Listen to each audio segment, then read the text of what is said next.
Class is now in session. I'm Professor Hockey, and today we'll be discussing the Timo Meier trade. It has been just over a year since this trade occurred, and at the time it was viewed as a relatively underwhelming return for many Sharks fans, including myself. I've got like a dozen comments on my original video stating exactly that, and this is because he was viewed as a very big name player at the time, that year's trade deadline, that any team that would acquire Timo Meier was being taken to the next level with just how good he was. On top of that, the San Jose Sharks had a lot of big name players that they had already traded and would end up trading over the next season, and Timo Meier was the one player who Mike Grier would be able to negotiate from a position of strength on. You take a look at the other guys like Burns, Carlson, Tomas Hertl. All of these players were on these long-term contracts, taking them to their mid to late 30s, that were so exceptionally difficult to move because of their high dollar values that even a player like Erik Karlsson, defending James Norris Trophy winner, as well as over 100 points in the previous season, would end up only getting a few mediocre roster players as well as a first-round pick from the Pittsburgh Penguins in return for his services. Tomas Hertl would get a former first-rounder in David Edstrom as well as a future first-rounder in 2025, but the Sharks would have to pay 2 third-rounders to even make that happen. And of course, it is well known the underwhelming return from the Brent Burns trade. All of those players were traded from a position of weakness for Mike Grier, but Meier was supposed to be different. He was on an expiring contract taking him to RFA status, even with the slight drama of his qualifying offer, and he was right at the beginning of his prime in the NHL at like 26 years of age. He was already a really good player on a really bad San Jose Sharks team.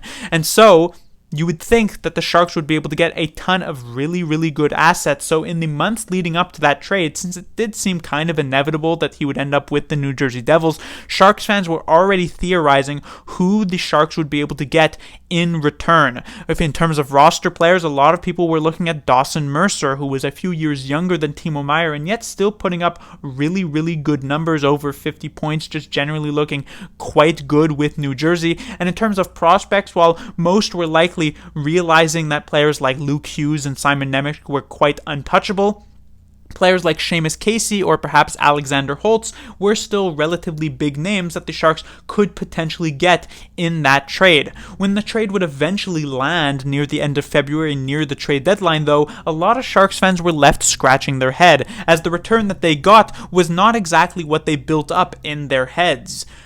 It was a first-round pick in 2023, which was obviously going to be late in the first round due to how well the Devils were doing, and that ended up indeed being the case. A potential first-round pick in 2024 that would have required the Devils to finish in the Eastern Conference Finals in either 2023 or 2024, which did not end up happening, so it ended up being a second-round pick.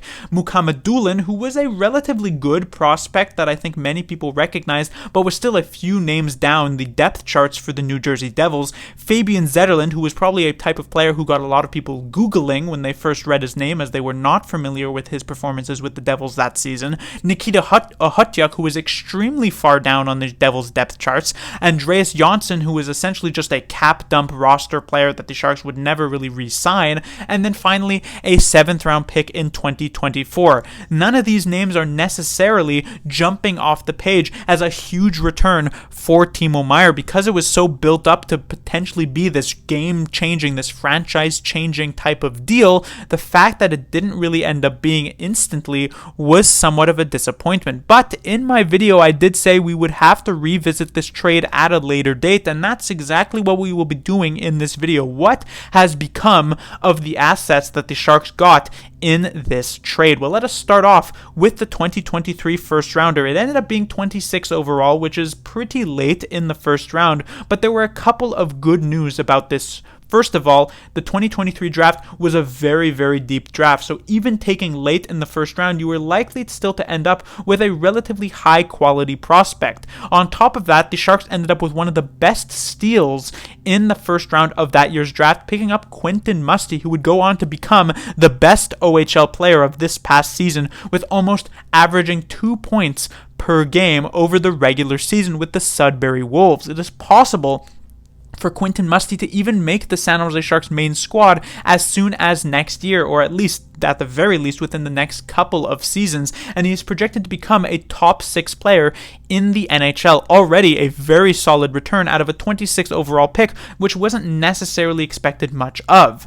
The other second rounder that failed to become a first rounder, as the Devils did not meet the conditions because of the fact that the Devils did collapse and end up having a pretty bad year this season, actually is still a respectable 42nd overall, relatively high up in the second round, so that could still hold some value. That's certainly not a bad draft pick. When it comes to Shakir Mukhamadullin, while I won't say he has necessarily outperformed expectations, it is nice to see him at the very least manage to maintain that track of becoming a solid top 4 guy in the NHL at some point. He made the transition to the AHL. He played the majority of the season with the Barracuda, but notably had about 3 games with the San Jose Sharks this season, and in those 3 games, David Quinn entrusted him a lot, averaging over 20 minutes over that 3-game time span. And while we did not necessarily see massive offensive explosions, super high quality play from Mukhamadullin, he showed himself off as a reliable defenseman over that time, and definitely gave some hope that he can become at the very least a solid top 4 guy for the San Jose Sharks, perhaps as well as soon as next year. I imagine full-time NHLer is in the cards for him as long as he manages to maintain this development path. When it comes to Fabian Zetterlund, while the immediate returns on Zetterlund were extremely negative, in the 20 games he played at the end of last season, he was terrible for San Jose, in fact, one of their worst players. This season, on the other hand, was a massive rebound for him. Not only did he manage to play up in that Sharks top 6, which I guess isn't necessarily a difficult feat, considering there weren't a lot of players to compete with, he was also the Sharks' leading goal scorer this past season at 24. In fact, if you were to compare him to the roster player that the Sharks fans wanted to get from the Devils, Dawson Mercer, Zetterlund actually outperformed Mercer this season with not only more goals, but more points in general. And of course, it must be considered that Mercer plays with high quality talent like Jack Hughes, Timo Meier, of course, Jesper Bratt, these types of guys, while Zetterlund, sure, he's got Mikael Granlund, but not exactly a lot of help past that. So the fact that he manages to put up a decent amount more points than Mercer did this past season is quite interesting, to say the least. And Zetterlund could maybe not become a first liner in the future for the San Jose Sharks. I'd say that is a bit out of reach. Being a solid middle 6 guy is quite good for them. Then when it comes to Nikita Hotyuk, he didn't really become much of anything. He would have maybe been like a long-term 7th defenseman for the San Jose Sharks, but they ended up trading him to the Calgary Flames for a 5th round pick. That kind of makes up for the 5th round pick that the Sharks actually traded in the Timo Meier deal, so nothing exciting there, but still. Andreas Johnsson, as expected, never really maintained himself with the San Jose Sharks. He had an okay couple of games that he played near the end of last season, but did not get re-signed by San Jose with no surprises.